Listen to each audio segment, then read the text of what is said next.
अनुसार सगळं होत आहे का, घडत आहे? एकदम बरोबर. सर्व ठरलेल्या रणनीतीप्रमाणे सूडबुद्धीचं राजकारण महाराष्ट्रामध्ये चालू झालेलं आहे. काही महिन्यापूर्वी उद्धवजी ठाकरे यांची शिवसेना पक्ष, त्यांचं चिन्ह हे एकनाथ शिंदेला दिलं आणि काल इलेक्शन कमिशननी शरद पवार साहेबांचा पक्ष म्हणजे आमचा पक्ष आणि आमचं चिन्ह हे अजित पवार साहेबांना दिलं. हे सगळं ठरवून चाललेलं आहे. पण सर्वांना माहीत आहे, सर्वांना कल्पना आहे की राष्ट्रवादी काँग्रेसची स्थापना कोणी केली, राष्ट्रवादी काँग्रेसचं चिन्ह कोणाचं आहे, राष्ट्रवादी काँग्रेस पक्ष महाराष्ट्रात आणि महाराष्ट्राच्या बाहेर कोणी वाढवला, जे आज आमच्यात दूर गेल्या त्या सर्वांना अनेक वर्ष 15-15, 20-20 वर्ष मंत्रिपद कोणी दिलं. आणि अशा पद्धतीने ज्या व्यक्तींनी, ज्या शरद पवार साहेबांनी राष्ट्रवादी काँग्रेसची स्थापना केली, स्वतः ते पक्षाचे अध्यक्ष होते आणि अशा पद्धतीनं सूडबुद्धीचं राजकारण करून त्यांचा पक्ष काढून घ्यायचा, त्यांचं चिन्ह काढून घ्यायचं. पण एक आपल्याला सांगतो की आमचा पक्षही शरद पवार आहे आणि आमचं चिन्ह पण शरद पवार साहेब आहे. आज पवार साहेब नवीन चिन्हाच्या बाबतीत काय आहे त्या निर्णय माहीत पडेल. पण तुम्हाला सांगतो, महाराष्ट्रामध्ये शरद पवार साहेब, उद्धवजी ठाकरे आणि राहुलजी गांधी काँग्रेसच्या माध्यमातून जे महाराष्ट्रामध्ये फिरतील तर एक वातावरण त्यानिमित्तानं महाराष्ट्रामध्ये तयार होईल, अशा प्रकारची परिस्थिती आहे.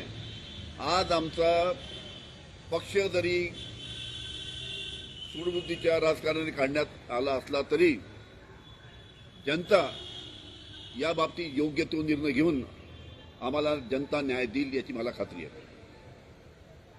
काल देवेंद्र फडणवीस म्हणाले 2019चा जो मॅन्डेट होता, बहुमत होता, त्याचा कुठेतरी अवमान केलेला होता.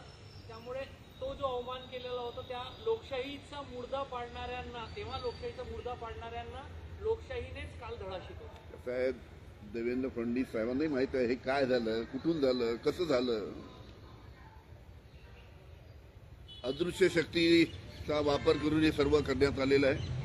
हे सर्वांना माहित आहे. आता काहीतरी सांगायचं, काहीतरी लोकांच्या समोर आपली बाजू मांडायची, या पद्धतीनं काही वक्तव्य कोणी करत असतील, हे महाराष्ट्रातील जनतेला त्यानिमित्तानं संपूर्ण माहीत आहे की कशा पद्धतीने शिवसेनेच्या बाबतीत झालं, कशा पद्धतीनं काल राष्ट्रवादीच्या बाबतीत झालं, हे सर्व महाराष्ट्रातील जनतेला माहीत आहे. आणि योग्य वेळी महाराष्ट्रातील जनता ज्यांनी हे काही घडवलं त्याला शिक्षा केल्याशिवाय राहणार नाही, अशा प्रकारची परिस्थिती पुढील काळामध्ये येणार आहे. आता जे राहिलेले आमदार आहेत तुमच्यासोबतचे, चिन्ह आणि पक्ष गेल्यानंतर त्याच्यामध्ये काहीतरी अस्थिरता निर्माण होईल असं वाटतंय, चित्र काहीतरी वेगळं असेल परत? कुठेही अस्थिरता नाही. अस्थिरता कोणामध्ये? अस्थिरता आहे सगळ्यात आज पाहिलं तर जे भारतीय जनता पार्टीमध्ये जे भारतीय जनता पार्टीचे आमदार आहेत त्यांच्यामध्ये सर्वात जास्त अस्थिरता आहे. कारण की त्यांना माहीत आहे की आम्ही पक्षाच्या माध्यमातून पक्षाच्या चिन्हावर निवडून आलो, पण बाहेरचे लोक आले ते पंक्तीत बसले पाहिजे आणि आमचा नंबर नाही लागला. त्याच्यामुळे सर्वात जास्ती जे नाराज जे आहेत ते भारतीय जनता पार्टीचे आमदार आहेत.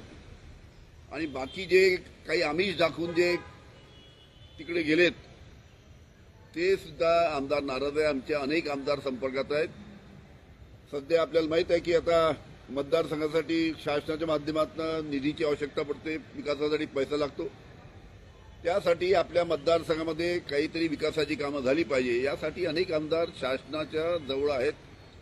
पण जशा जशा निवडणुका जवळ येतील हे आमदार एक एक करून परत त्यांची घर वापसी चालू होईल, ही सुद्धा आपल्याला मी वस्तुस्थिती सांगतो. अनेक आमदार आमच्या संपर्कात आहेत आणि वेळ आल्यानंतर हे आमदार हळूहळू आमच्या परत पवार साहेबांकडे येतील. अनेक आमदार पवार साहेबांना सुद्धा भेटून गेलेत, जयंतरावांना सुद्धा भेटून गेलेत आणि अनेक आमदारजी या पद्धतीनं घर वापसी त्यांनी पुढील काळामध्ये होणार आहे. लोकसभा निवडणुकीच्या पूर्वी हे सगळं झालेलं आहे, त्याच्यामुळे काहीतरी परिणाम त्या निवडणुकांवरती होतील याचे? कसं आहे, आम्ही सक्षम आहोत. मी पहिले सांगितलं आमचा पक्षही शरद पवार, आमचं चिन्हही शरद पवार. जे काही आमच्या पक्षाचं नाव राहील, जे काही आमच्या पक्षाचं चिन्ह राहील ते पक्षाचं चिन्ह घेऊन आणि पक्षाचा झेंडा घेऊन आम्ही जनतेसमोर जाऊ आणि जनता 100% आम्हाला न्याय देईल, कारण की जनता, महाराष्ट्रातील जनता ही उघड्या डोळ्यांनी सगळे हे पाहत आहे. त्याचबरोबर आपल्याला मी सांगू इच्छितो की आज